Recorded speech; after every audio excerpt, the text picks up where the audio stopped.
देखिए, नारी शक्ति वंदन अधिनियम जो है बिल्कुल पारित कर दिया गया है, आने वाली लोकसभा में पारित किया जाएगा। जिस प्रकार से 33% आरक्षण की बात की जा रही है भारत सरकार के द्वारा, लेकिन अब महिलाओं को भी वो तमाम अधिकार मिलेंगे लोकसभा और विधानसभा में पंचायत निकायों के। हमारे साथ में महिला मोर्चा की प्रदेश अध्यक्ष राखी राठौड़, हम उनसे बात करेंगे, जानेंगे।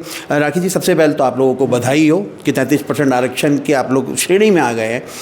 क्या खास रहेगा महिलाओं के लिए? देखिए, खास तो यही है कि जिसके लिए कई सालों से बातें होती थी, बहुत सारे, मुझे ध्यान है 96 में पहली बार ये चर्चा शुरू हुई, लेकिन सिर्फ चर्चा ही रही, लेकिन सिर्फ इवेंट ही रहा। आदरणीय प्रधानमंत्री जी ने इसको इम्प्लीमेंट किया। 2023 में ये लोकसभा से पारित हुआ और अभी 3 दिन, जो 16, 17, 18 का दिन है, उसमें इसका संशोधित बिल जो है वो पास हो जाएगा और नए सिरे से इसको लागू करने का काम जो 2029 के लोकसभा चुनाव के बाद से हम हर जगह, चाहे लोकसभा हो चाहे विधानसभा हो, 33% महिलाओं को देखेंगे। देखिए, एक नज़रिया परिवर्तन मानती हूँ मैं, एक युग की नई शुरुआत मानती हूँ मैं। इसको राजनीतिक तौर पे नहीं जोड़ती हूँ मैं, इसको सामाजिक और आर्थिक रूप से भी जोड़ती हूँ। जब महिला बहनें नीति निर्माता बनेंगी, उच्च पद पर पहुँचेंगी, तो बाकी सेक्टर्स में भी आपको इसका फ़र्क नज़र आएगा।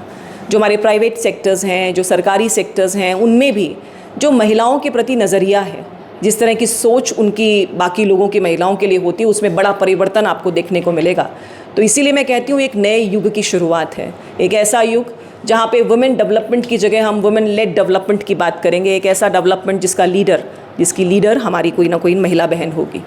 तो राजनीतिक क्षेत्र में तो नो डाउट हमको पॉलिसी मेकिंग में पार्टिसिपेशन मिलेगा, लेकिन बाकी क्षेत्रों में भी आप देखिएगा एक बहुत बड़ा परिवर्तन आएगा। नज़रिया महिलाओं के प्रति, उनकी जो कैपेबिलिटी है उस पर कई बार डाउट होता था। हर बार उन्हें कमज़ोर, अबला, बेबस, बेचारी, इस तरह के शब्दों से का प्रयोग ना हो करके सामर्थ्यवान, कैपेबल, ऐसे शब्दों का उपयोग होगा। एक नया युग शुरू होने वाला है। अच्छा, क्योंकि अभी भी जो ग्रामीण क्षेत्र की जो महिलाएं हैं वो अभी भी शहरों की ज़िंदगी से बहुत दूर हैं, उनको कैसे जोड़ा जाएगा? देखिए, परिवर्तन हमेशा स्लो होता है, लेकिन आप देखेंगे तो धीरे धीरे इसमें एक बड़ा बदलाव आपको नज़र आएगा। मैं दोनों आरक्षणों की बात करना चाहूँगी। जो पंचायत राज में हमें आरक्षण मिला, उसके बाद ये सवाल आपका वाजिब है कि हमें कई जगह पंचायत में सरपंच पति, पार्षद पति, प्रधान पति, ऐसे शब्दों की बात हुई। लेकिन आदरणीय प्रधानमंत्री जी ने जब 2026 के अंदर नारी शक्ति वंदन अधिनियम लाया है, तो इन 12 सालों के अंदर महिलाओं की कैसे आर्थिक और सामाजिक स्थिति को सुधार किया है, इसको देखने की बात है। सबसे पहले बेटी बचाओ बेटी पढ़ाओ की बात करिए, सुकन्या समृद्धि योजना, मातृवंदन योजना, जनधन खाते खुले, पीएम आवास के माध्यम से आवास मिले, हर घर जल मिला, टॉयलेट की हम लोगों ने बात करी, लखपति दीदी जैसे कॉन्सेप्ट। ज़्यादातर ग्रामीण परिवेश की ही महिलाएं हैं जो लखपति दीदी, और हमारे राज्य में तो 16 लाख से ऊपर लखपति दीदी हैं जो सोलर दीदी, ड्रोन दीदी के नाम से भी जानी जाती हैं।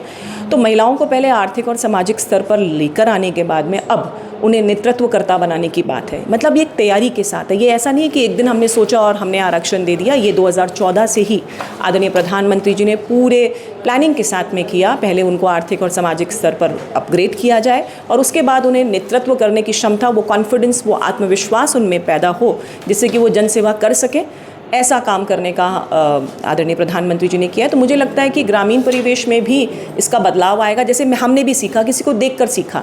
जब महिला बहन ऊंचे स्थान पर पहुंचेगी तो उनको देख करके और महिला बहन भी सीखेंगी और धीरे धीरे इस परिवर्तन को आप देखिएगा। आगे चल के आपको ऐसा पार्षद पति, प्रधानपति, ऐसे शब्दों का आपको नहीं सामना करना पड़ेगा। लेकिन मैं इस बात को पुरजोर तरीके से कहती हूँ कि अपने घर परिवार के सदस्यों का हेल्प हमें चाहिए होती है। मैं अभी बंगाल दौरे पे गया था, तो वहाँ मैंने देखा कि जो ग्रामीण महिलाएं हैं जो परिवेश पे रह रही है, लेकिन अभी भी उनकी मूलभूत सुविधाएं, हम बातें तो कर रहे हैं महिलाओं की, लेकिन वहाँ पे अभी भी मूलभूत सुविधाओं, वो अभी भी खेतों में ही टॉयलेट जा रही है। बहुत सारे हम लखपति दीदी की और टॉयलेट की बात तो कर रहे हैं, लेकिन वहाँ पर अभी तक मूलभूत सुविधाएँ पहुँच नहीं पाई है, क्योंकि वहाँ सूबे की मुख्यमंत्री खुद महिला है। देखिए, बंगाल मैं मानती हूँ इस मामले में एक स्पेशल केस है। आप मुझे बताइए कौन सा ऐसा प्रदेश है जहाँ पर कि इलेक्शंस के आसपास राजनीतिक हत्याएँ हो जाएँ? वो अकेला प्रदेश है तो वो बंगाल है। वहाँ पर कई बार काम करने का प्रयास किया सेंटर की तरफ से, किसान फसल निधि, आयुष्मान योजना, इन योजनाओं को वहाँ पे ग्राउंड लेवल पे लागू ही नहीं होने दिया अपने राजनीतिक लाभ के लिए वहाँ के मुख्यमंत्री जी ने। और मैं सीधा आरोप लगा रही हूँ इस बात का कि उन्होंने सिर्फ और सिर्फ पिछड़ा रखने के लिए अपने प्रदेश को सेंटर की जो योजनाएं थी उनको धरातल पर लागू नहीं होने दिया। और मुझे दुख है इस बात का कि वहाँ की महिलाएं जो मुख्य धारा में जुड़नी चाहिए थी, जो फैसिलिटीज़, और आप देखिए अपने आसपास भी आप राज्यों में देखोगे तो बहुत सारी महिला बहनें आपको नज़र आएंगी जो पलायन करती हैं, अपने बूढ़े माँ बाप को, सास ससुर, अपने परिवार को, कई बार अपने बच्चों को भी छोड़ करके वो अन्य प्रदेश में जाती है, जिससे कि वो अपना जीवन यापन कर सके, आर्थिक तौर पे अपने परिवार को सबल दे सके। तो ये गलत है और मुझे पूरा विश्वास है कि 4 मई को बंगाल में एक नए युग का शुरुआत होगा। एक सोनार बांग्ला की हम जो बात करते हैं, एक ऐसा बंगाल जिसका इतिहास बहुत अच्छा रहा है। आर्थिक दृष्टि से बंगाल आप अंग्रेज़ों के वक्त भी देखिए कितना अच्छा था। रविंद्रनाथ जी की वहाँ पे संगीत, वहाँ का नृत्य, ये सब चीज़ें गूंजेंगी और एक नया परिवर्तन आपको बंगाल में नज़र आएगा। वहाँ की महिला बहनों को भी आगे लाने का काम आदरणीय प्रधानमंत्री जी करेंगे।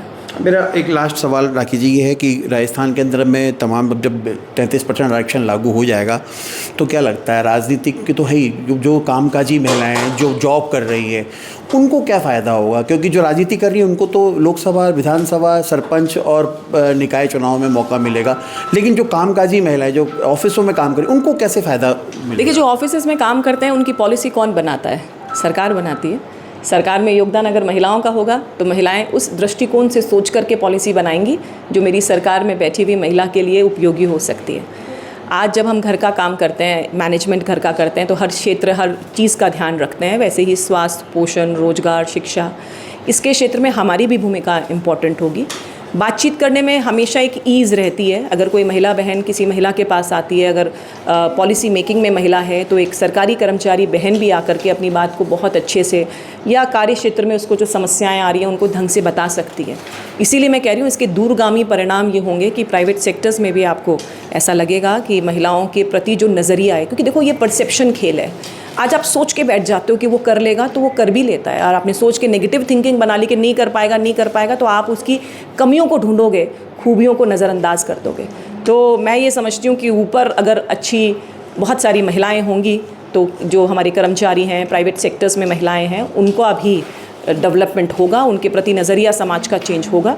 ये निश्चित तौर पे धीरे समय लग सकता है, लेकिन होगा ज़रूरी है। यानी राजनीति के साथ साथ उनको उनके फील्ड का भी 33% का भागीदारी मिलेगी? होगा कई जगह। मैं कल एक प्रोग्राम में गई थी, वहाँ पर भी कुछ जो एसोसिएशन थे, कुछ प्राइवेट फैक्ट्रीज़ थी, उन्होंने भी कहा कि हम भी मोदी जी की तरह अपनी फैक्ट्रीज़ में अब 33% महिलाओं को भागीदारी करेंगे, कर्मचारी महिलाएं होंगी। जब इतना आगे बढ़ाने का काम मोदी जी कर रहे हैं तो हम भी इसमें पार्टिसिपेट करेंगे।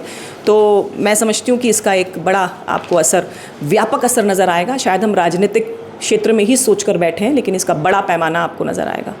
तो बिल्कुल देखिए, ये थी राखी राठौड़। इनका मानना है कि महिलाओं को राजनीति के साथ साथ जो जॉब कर रही हैं उनको भी 33% आरक्षण का लाभ मिलेगा। वो किस रूप में मिलेगा, वो फैक्ट्री जो संचालित कर रहे हैं उनके द्वारा, लेकिन राजनीति के अंदर में 33% आरक्षण निकाय चुनाव, लोकसभा, विधानसभा और पंचायत स्तर पर तो मिलेगा। लेकिन क्योंकि इन महिलाओं का उत्थान, हमने इनसे जब बंगाल की बात की तो बंगाल को लेकर के बड़ी गंभीर नजर आई। उन्होंने साफ तौर पर कहा वहाँ पर अभी भी महिलाओं का उत्थान होना बाकी है, क्योंकि ममता बनर्जी स्वयं मुख्यमंत्री है बंगाल की, लेकिन उन्होंने महिलाओं के लिए एक बार भी नहीं सोचा, ये कह सकते हैं। लेकिन अब क्योंकि नरेंद्र मोदी सरकार ने 33% आरक्षण 3 दिन के बाद में लोकसभा और राज्यसभा में पास होगा, उसको देखने के बाद में महिलाएं खुश है। आज राज्य स्तरीय प्रोग्राम था, तमाम महिलाओं ने इसका समर्थन किया है। अब इसका भविष्य क्या होगा ये तो वक्त बताएगा, लेकिन फिलहाल महिलाओं में एक जागरूकता पैदा होगी। जो कामकाजी महिलाएं हैं, ग्रामीण महिलाएं हैं, उनको शायद अपना हक मांगने के लिए अब किसी के आगे झुकना नहीं पड़ेगा। कैमरामैन जयपाल सिंह राठौड़ के साथ Manoj Sharma, news watch India, Jaipur.